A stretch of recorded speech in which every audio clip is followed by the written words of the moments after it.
St. Martin's Church is a complete artwork whose architecture, decor, and furniture were entirely designed by Emile Boeswillwald between 1861 and 1871.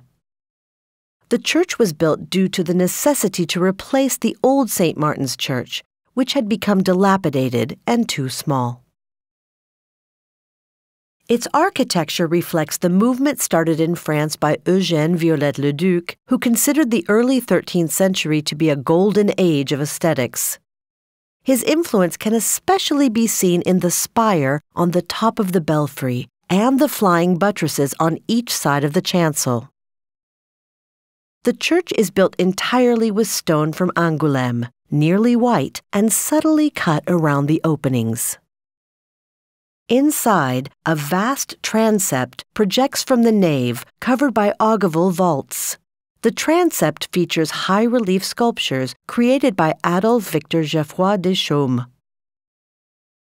Together they form a tetramorph, which is an arrangement of the symbols of the four evangelists: the lion for Mark, the eagle for John, the ox for Luke, and the angel for Matthew.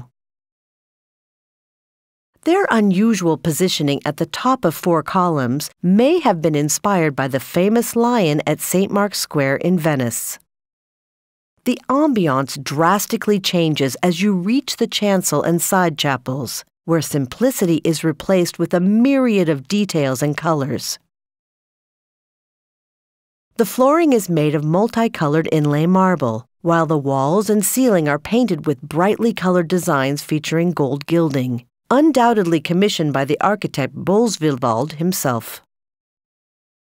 Depictions of scenes from the life of Christ can be found in the chancel's blind arches, painted on canvas in Paris before being applied to the wall using the technique of marouflage to make them look like frescoes.